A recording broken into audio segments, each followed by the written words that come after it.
Muy buenos días, querida iglesia. Siempre es un motivo de alegría saber que tenemos jóvenes dispuestos a seguir la senda que estamos empezando a dejar los más viejos. Te felicito, David, te felicito también, Katy, que este matrimonio pueda ser una luz en nuestra iglesia. Marido y mujer, juntos, es lo que Dios nos pide. Bien, la Biblia nos regala un episodio real relacionada con el ministerio de Jesús en la tierra. Hemos estudiado las lecciones de la escuela sabática y la Biblia tiene un lenguaje particular. La Biblia no se puede leer como se lee cualquier libro. La Biblia está llena de símbolos. Está llena de figuras que de alguna manera trascienden en el tiempo, para que nuestros antepasados pudiesen entender y nosotros pudiéramos entender también. Dios usa figuras. Vamos a leer el texto y a analizarlo hasta donde podamos, el texto que está registrado en el Evangelio de Juan, el capítulo 5. Vamos a leer los 18, 19 primeros versículos. Y como ustedes ya seguramente descubrieron, se trata del episodio en el cual Cristo sana a un inválido, a un paralítico, a una persona que no ha podido o que no podía valerse por sus propios medios. Versículo 1 dice: después de estas cosas, había una fiesta de los judíos. Habitualmente cuando la Biblia no menciona la fiesta, siempre es una fiesta importante. 3 de todas las fiestas eran las más importantes para los judíos, pero la principal era la Pascua. La Pascua recordaba el momento en el que el pueblo de Israel sale de Egipto. La Pascua representa salvación, representa salir de la esclavitud. Y subió Jesús a Jerusalén. La Biblia no se equivoca. Cuando dice subió es porque efectivamente Jerusalén está en altura. Y Jerusalén es el centro neurálgico, el corazón de la religiosidad de la época para el pueblo de Israel. Y Jesús estaba en Nazaret. Por lo tanto, viajó especialmente porque era de aquellas fiestas que el judío, el hebreo, no podía faltar. Versículo 2 dice: y hay en Jerusalén, cerca de la puerta de las ovejas, un estanque. La puerta de las ovejas es la puerta por la cual entraban las ovejas para el sacrificio. Y es también la puerta por la que salió Jesús para ser crucificado. Dice que había un estanque llamado en hebreo Betesda. Fíjense ustedes que Juan está escribiendo no a los hebreos. Juan está escribiendo a nosotros. Porque nos traduce, nos informa que en hebreo ese estanque tenía el nombre de Betesda, el cual contiene 5 pórticos. ¿Por qué la Biblia agrega este detalle? Durante mucho tiempo no se creía en este relato porque nunca se encontró un estanque con 5 pórticos. en las inmediaciones de Jerusalén. Pero sin embargo, la arqueología nos dice que en algún momento se descubrió un estanque frente a la iglesia actualmente de Santa Ana. Recuerden que en la cristiandad Ana se supone era la madre de María. Pero este estanque tenía solo 4 pórticos. Entonces de inmediato saltaron las presunciones, ¿no es cierto? Hay aquí una equivocación, la Biblia está equivocada, pero se descubrió que el estanque estaba dividido en 2 partes y entre las 2 partes había un 5.º pórtico. La Biblia tenía razón. Una vez más. En estos, dice el versículo 3, yacía una multitud de enfermos. La Biblia nunca exagera. No es como nosotros, ¿no es cierto?, que muchas veces usamos términos como, uy, me muero. Y la verdad es que no estamos muriendo. Estoy destrozado. La verdad es que estamos enteros. Cansados tal vez, pero enteros. Pero la Biblia no usa superlativos que no tengan que ver realmente con lo que ocurre. Y cuando dice una multitud de enfermos, ciegos, cojos y paralíticos, la Biblia se refiere a muchos, a realmente muchos, que esperaban el movimiento del agua. Y aquí entramos en un concepto raro, ¿no es cierto? Porque el concepto de que había un ángel que descendía de momento a momento y que movía el agua para que el primero que saltara al agua había de ser sano. Y la verdad es que es difícil entender a nuestro Dios de esa manera. Porque en el fondo el que salta primero es por mérito. Alcanzó, superó a los demás. Por lo tanto, nos cuesta entender que esto sea un acto divino. Era aparentemente, según nos dice Josefo, el escritor del primer siglo, nos dice aparentemente era una superstición. El agua efectivamente se movía, pero se movía cuando subterráneamente venían las corrientes. Y entonces la superficie se agitaba. Pero la Biblia en ningún momento nos hace una crítica al respecto. La Biblia en ningún momento, ni Jesús tampoco cuestionó aquello. Era parte del folclore hebreo, era parte de la vida social hebrea. Y Jesús, discreto, tolerante, no hizo cuestión del tema. Esperaban el movimiento del agua, dice el versículo 3 y el 4, porque un ángel descendía de tiempo en tiempo al estanque y agitaba el agua. Y el que primero descendía al estanque después del movimiento del agua quedaba sano de cualquier enfermedad que tuviese. Eso nos dice el registro. No hay una crítica.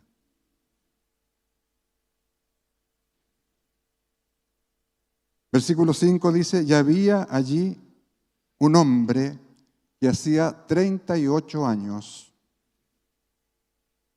que estaba enfermo. 38 años, prácticamente la mitad de una vida actual.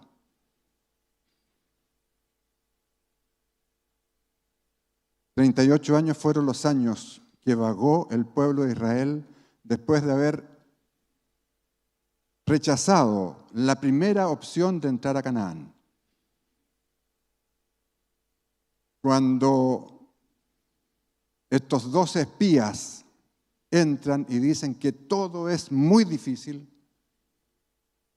que los hombres son gigantes, ¿no es cierto? Y que son además muy bravos y que lo único que vamos a hacer es perecer, 10 de los 12, entonces exclaman, mejor Señor, mándanos al desierto y que muramos ahí. Y el Señor muchas veces cumple esas oraciones. Y el pueblo de Israel, salvo 2 personas, murió en el desierto. Aquellos que llegaron la primera vez. 38 años estuvo vagando por el desierto el pueblo de Israel, después de haber rechazado el primer ingreso. Cuando Jesús lo vio acostado, por supuesto, inválido, y supo que llevaba ya mucho tiempo así, fíjense ustedes que todo tiene un propósito. En la vida de nuestro Señor, todo tiene un propósito. Buscó tal vez la situación más difícil. Un hombre paralítico que bajo ningún punto de vista podía acceder al agua por sí mismo. La única forma era recibiendo ayuda de alguien. Además llevaba 38 años.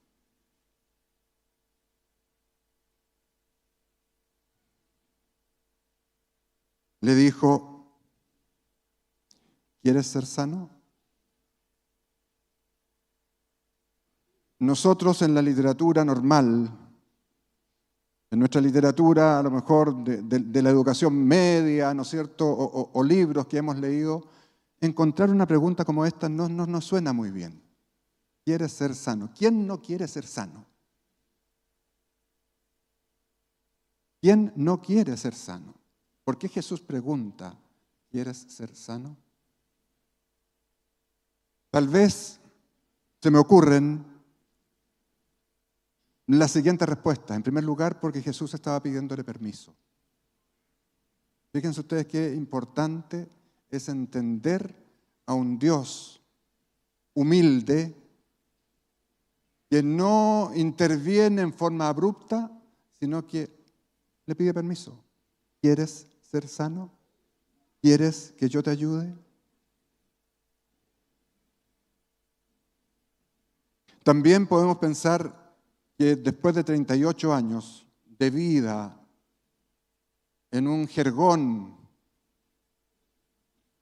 sin ninguna posibilidad de acceder, ¿cuántas veces habrá intentado saltar al agua y cuántas veces habrá salido defraudado? ¿Cuántas veces? Tantas como para simplemente ya casi no intentarlo. Tantas como para sentirte acostumbrado. Esta es mi vida. Esto es lo que me dio Dios. Lo acepto. Y por lo tanto, sigo viviendo, tirado, acostado, en este jergón. Puede ser también que muchas personas profitan de sus defectos. ¿Cuántos hay que incluso aparecen como si fueran inválidos en las calles? ¿Les ha tocado ver? Y profitan de aquello. Ganan una moneda, ganan un billete, ¿no es cierto? Y por lo tanto es su forma de trabajo, es su forma de vida. Por lo tanto, Jesús no está haciendo una pregunta inocua. No está haciendo una pregunta que no tiene sentido, que no tiene valor. Jesús te está preguntando a ti, ¿quieres ser sano? ¿Quieres ser sana? Porque a lo mejor estás acostumbrada a tus dolores. A lo mejor estás acostumbrada a tu vida. No quieres más.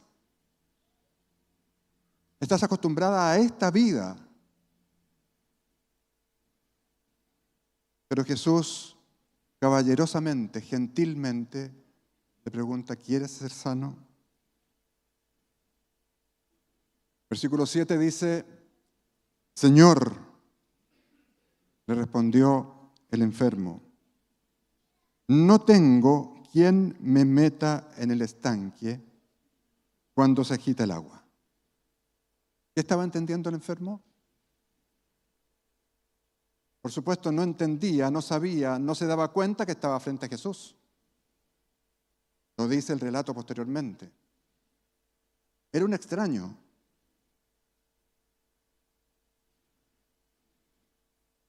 Y entonces, entendiendo en el límite de lo humano,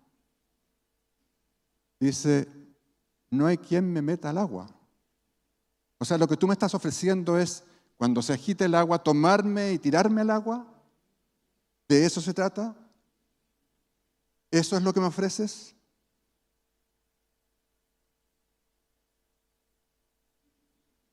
Señor, le respondió el enfermo, no tengo quien me meta en el estanque cuando se agita el agua. Y entre tanto que voy, otro desciende antes que yo.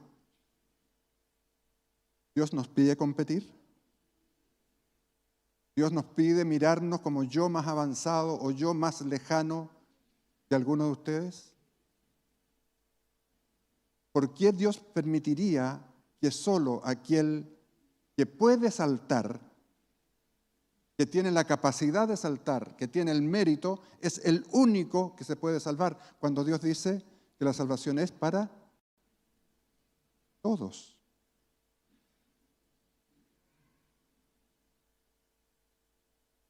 Jesús le dijo 3 cosas. Levántate, toma tu lecho y anda. 3 instrucciones. Levántate. ¿Podía levantarse? 38 años inválido. ¿Qué habrá pasado por la cabeza, por la mente, por el alma de esa persona? ¿Qué me está pidiendo que me levante? ¿Se está riendo de mí? Levántate.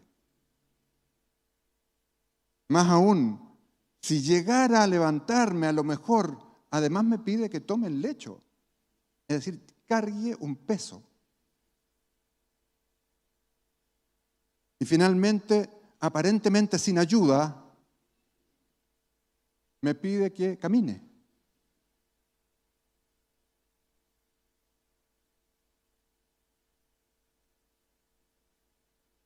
Versículo 9. Y al instante aquel hombre fue sanado. Y tomó su lecho y anduvo. Al instante. No sé qué otro término podríamos ocupar, pero es algo inmediato. No hubo casi lapso de tiempo. Jesús dijo, levántate, y de inmediato esa voz, esa autoridad de Jesús hizo efecto en el hombre. Seguramente empezó a sentir en sus dedos del pie algo que no había sentido en 38 años y que nosotros estamos acostumbrados a sentir, que es la circulación.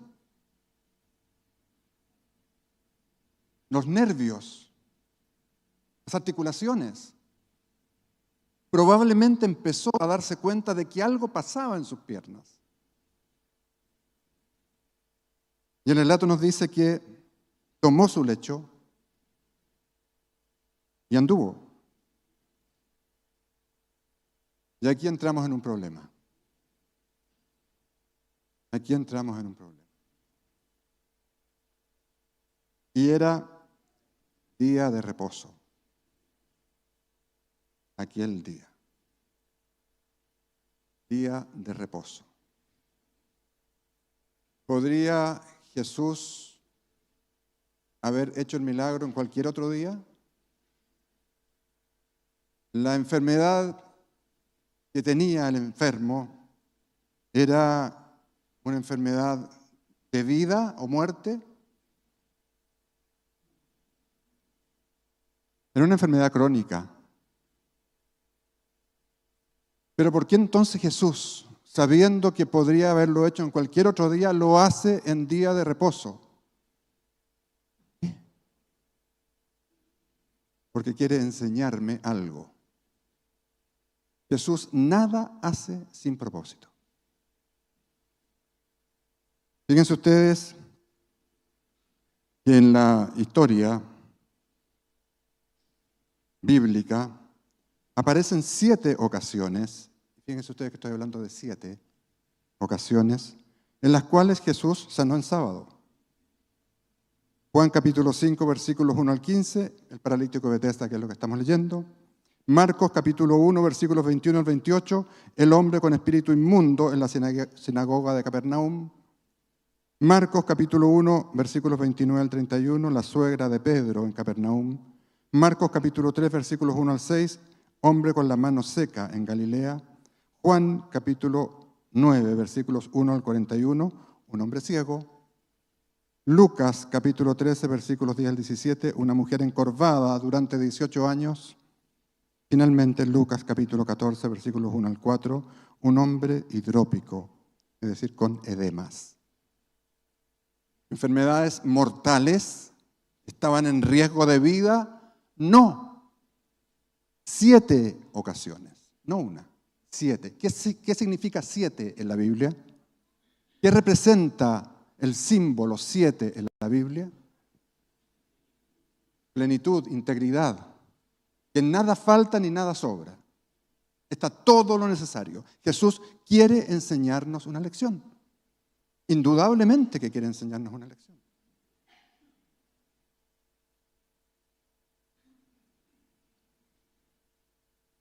Versículo 10, comienzan los problemas.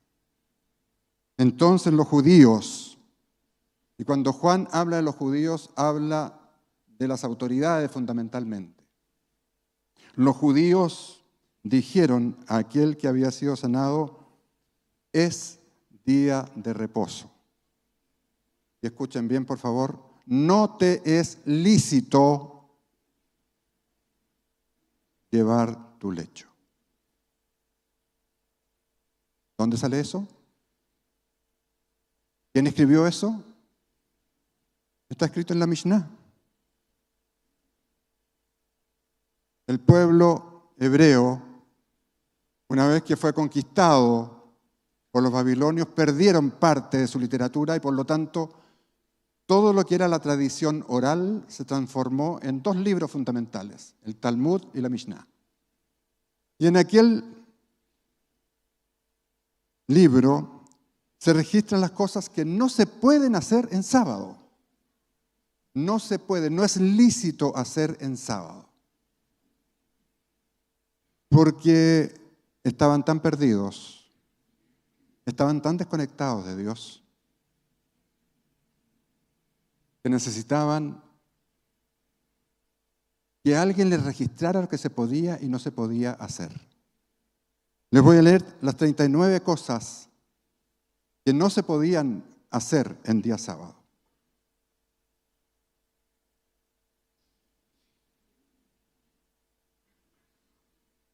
Plantar, arar, cosechar, atar poleas acanaladas, trillar, aventar, seleccionar, moler, tamizar, amasar, hornear, trasquilar lana, lavar lana, batir lana, pintar lana, hilar lana, tejer, hacer 2 lazos, unir 2 hilos, separar 2 hilos, amarrar, desamarrar, coser, romper, atrapar un animal, matar a un animal, despellejar a un animal, curtir pieles, raspar pieles, marcar pieles, moldear pieles, escribir 2 o más letras, borrar 2 o más letras, construir, demoler, apagar fuego, prender fuego, tocar un instrumento musical, coro. ¿Escucharon, no? Terminar la preparación de un utensilio nuevo, transportar, y escuchen bien, porque este es el pecado que cometió Jesús, transportar un objeto de área pública a áreas privadas y viceversa, o, aquí viene, cargarlo 4 cúbitos, es decir, 2 metros, o más en un área pública. Y él le pidió expresamente, Jesús, al inválido, que una vez que se levante, cargue su cama. Pero Jesús estaba desafiando. Jesús estaba desafiando. ¿Desafiando qué? La mente anquilosada, la mente petrificada de aquellos que no entienden la relación con Dios.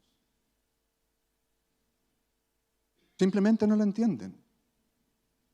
Cuando creen que la única forma es cumplir con ciertas reglas. Y por lo tanto no necesitan estar en relación con Dios.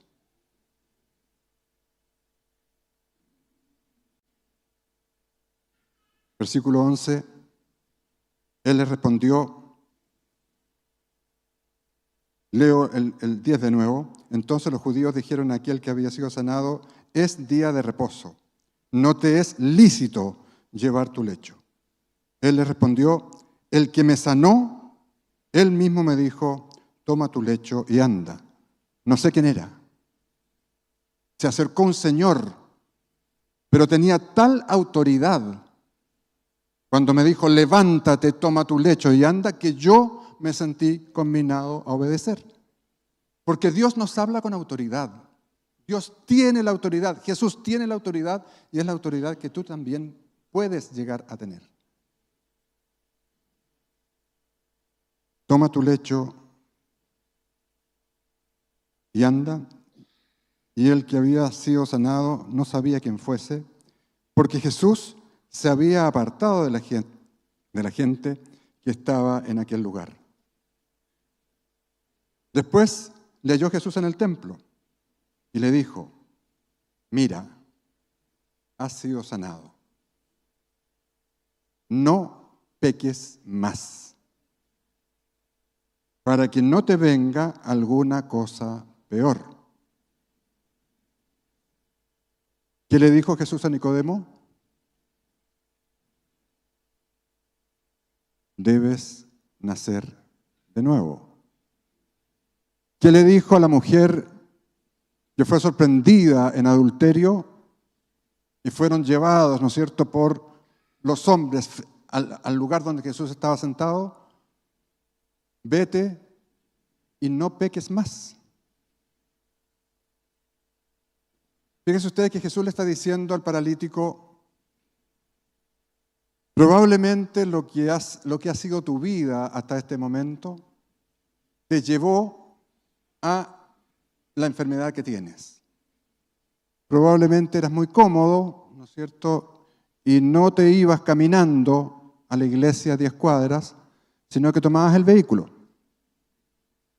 Probablemente era la persona quien no almorzaba a la misma hora todos los días, sino que almorzaba cuando podía.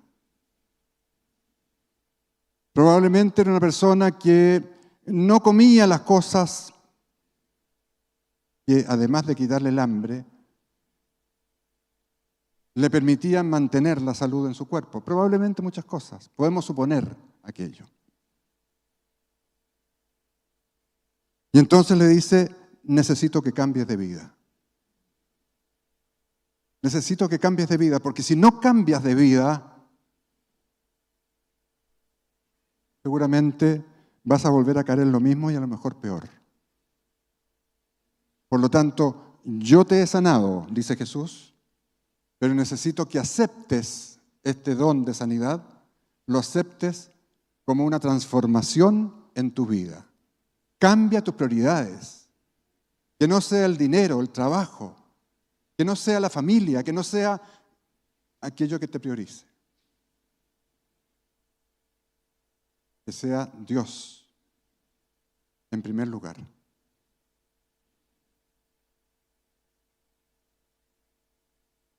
Continúa el relato en el versículo 15 y dice, el hombre se fue y dio aviso a los judíos que Jesús era el que le había sanado.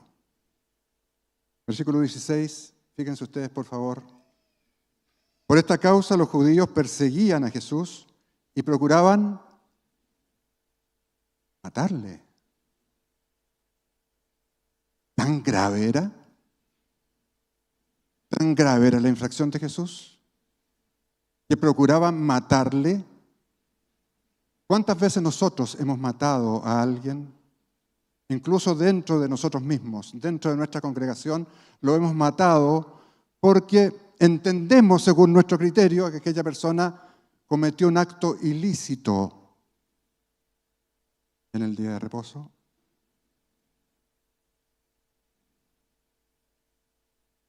porque somos así.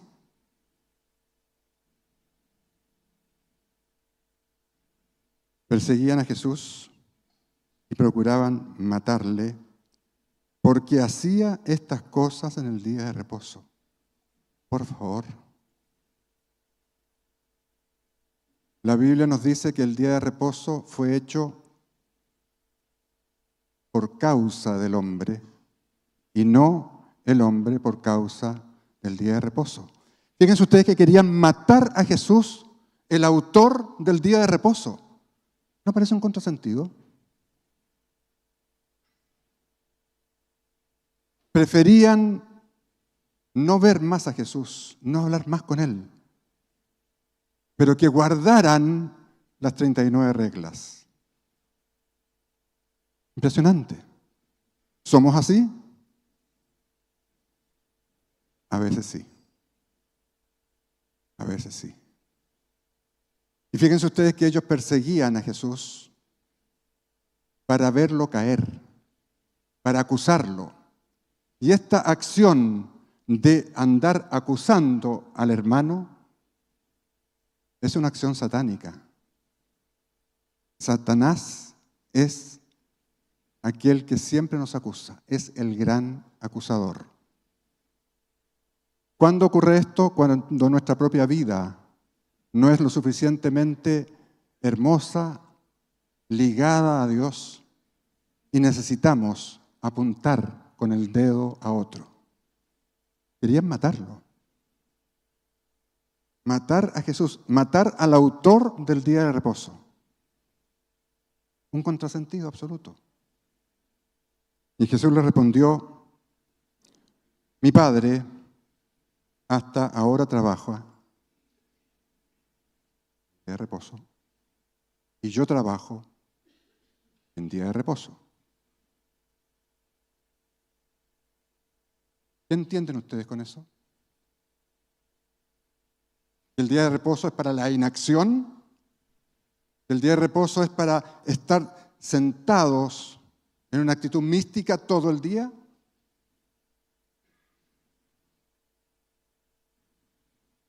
Pero los judíos aún más procuraban matarle porque no solo quebrantaba el día de reposo, sino que también decía que Dios era su propio Padre, haciéndose igual a Dios. Quiero leerles, si ustedes me lo permiten, una cita de la escritora cristiana Elena de White, que bajo inspiración escribió lo siguiente relacionado con el tema. Es casi 2 páginas, casi una hoja, por lo tanto les pido paciencia, porque es importante lo que nos dice Elena de White al respecto. Página 176 del libro El deseado de todas las gentes. Página 176, cuyo título es Betesda y el Sanedrín. Y dice así: Jesús, dice Elena de White, había venido para magnificar la ley y engrandecerla. Él no habría de rebajar su dignidad, sino ensalzarla. La Escritura dice: no se cansará ni desmayará hasta que establezca en la tierra justicia, la justicia divina. Había venido para liberar el sábado de esos requerimientos gravosos que hacían de él una maldición en vez de una bendición. El sábado es para estar feliz. El sábado es para abrazar, para amar. El sábado es un encuentro, no es una carga. No es un conjunto de leyes por cumplir. Por esta razón, había escogido el sábado, dice Elena de White, para realizar el acto de curación en Betesda. Jesús escogió el sábado. Podría haber sanado al enfermo en cualquier otro día de la semana. Podría haberlo sanado simplemente sin pedirle que llevara su cama. Pero esto no le habría dado la oportunidad que deseaba. ¿Se entiende, no? Un propósito sabio motivaba cada acto de la vida de Cristo en la tierra. Todo lo que hacía era importante en sí mismo y por su enseñanza. Entre los afligidos del estanque eligió el caso peor para el ejercicio de su poder sanador y ordenó al hombre que llevase su cama a través de la ciudad para publicar la gran obra que había sido realizada en él. Esto suscitaría la cuestión de lo que era lícito hacer en sábado y prepararía el terreno para denunciar las restricciones de los judíos acerca del día del Señor y declarar nulas sus tradiciones. Jesús, dice Elena de White, estaba siendo acusado de anular sus tradiciones.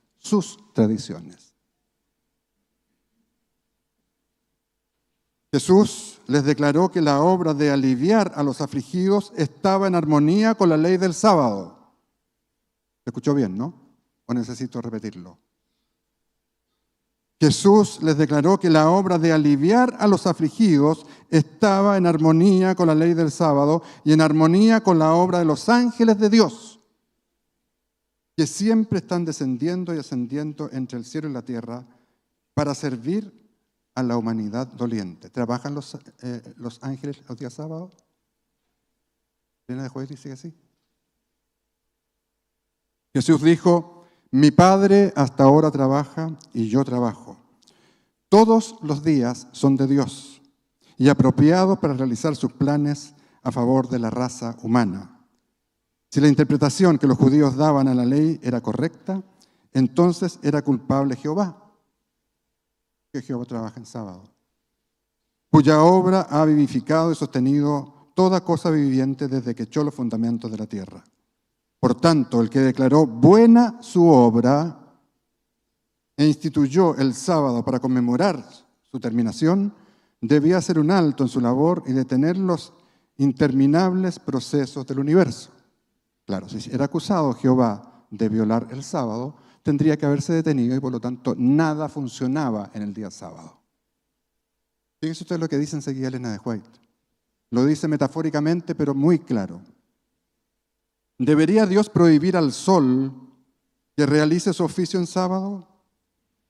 ¿Suspender sus agradables rayos para que no calienten la tierra ni nutran la vegetación?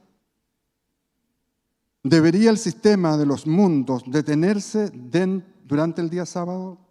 ¿Debería ordenar a los arroyos que dejen de regar los campos y los bosques y pedir a las olas del mar que detengan su incesante flujo y reflujo? ¿Debería el trigo y la cebada dejar de crecer y el racimo suspender su maduración purpúrea? ¿Deberían los árboles y las flores dejar de crecer o abrirse en sábado? ¿Se entiende, no? Es una metáfora, pero clarísima.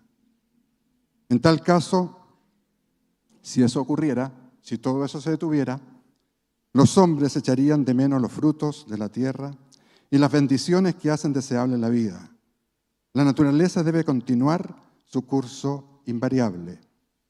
Dios no puede detener su mano por un momento o el hombre desmayaría y moriría. Y el hombre también tiene una obra que cumplir el sábado: atender las necesidades de la vida, cuidar a los enfermos, proveer a los menesterosos. No será tenido por inocente quien descuide el alivio del sufrimiento en sábado.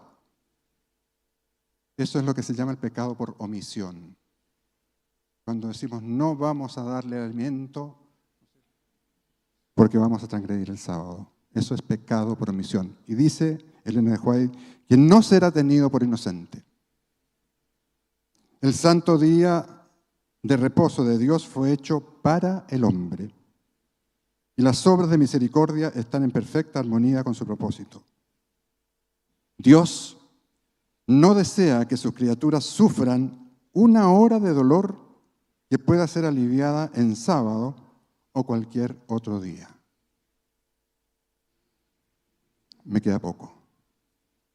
Lo que se demanda a Dios en sábado, escuchen bien por favor, lo que se demanda a Dios en sábado es aún más grande que los otros días. Dios trabaja más el sábado que el resto de los días, dice Elena de White. Su pueblo deja entonces su ocupación corriente y dedica su tiempo a la meditación y el culto. Le piden más favores en sábado que los demás días. Requieren su atención especial. Anhelan sus bendiciones más selectas. Dios no espera que haya transcurrido el sábado para otorgar lo que le han pedido. La obra del cielo no cesa nunca. Y los hombres no deberán nunca, escuchen bien por favor, aunque sea lo único que escuchen hoy en la mañana. La obra del cielo no cesa nunca y los hombres no debieran nunca descansar de hacer el bien, que fue lo que dijo Jesús. ¿Qué se puede hacer en sábado? El bien. ¿Qué es el bien? Ahí depende de tu relación con Dios. El Espíritu Santo te va a decir qué es bueno y qué es malo. Dios definió el momento de la creación que todo lo que había hecho era bueno. Dios, porque Dios define, no nosotros. Nosotros no tenemos ninguna autoridad para definir qué es bueno y qué es malo. Es Dios. Y si no tenemos relación con Dios, vamos a escucharnos a nosotros mismos.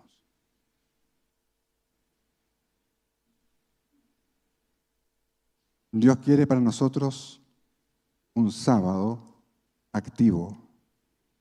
Dios quiere para nosotros un sábado lleno de actividades que tengan que ver con hacer el bien. Es lícito hacer el bien. Y dentro de hacer el bien caben una cantidad muy grande de cosas. Muy grande de cosas. Que Dios nos ayude a entender este texto. Está puesto en la Biblia para mí. Dios lo dejó escrito para mí. Yo tengo que apropiarme y hacer de mi sábado un día especial. Un día para hacer el bien. No un día de inacción. No un día de prohibiciones. No un día para buscar si el otro está cumpliendo o no está cumpliendo. No para acusar al quien no cumple. Eso no podemos hacerlo ni en sábado ni fuera de sábado, porque no somos jueces de nadie. El Señor nos ayuda a entender este tremendo mensaje que nos envía a través de este relato. No es solo un paralítico en la historia, es también nuestra vida. El Señor nos bendiga.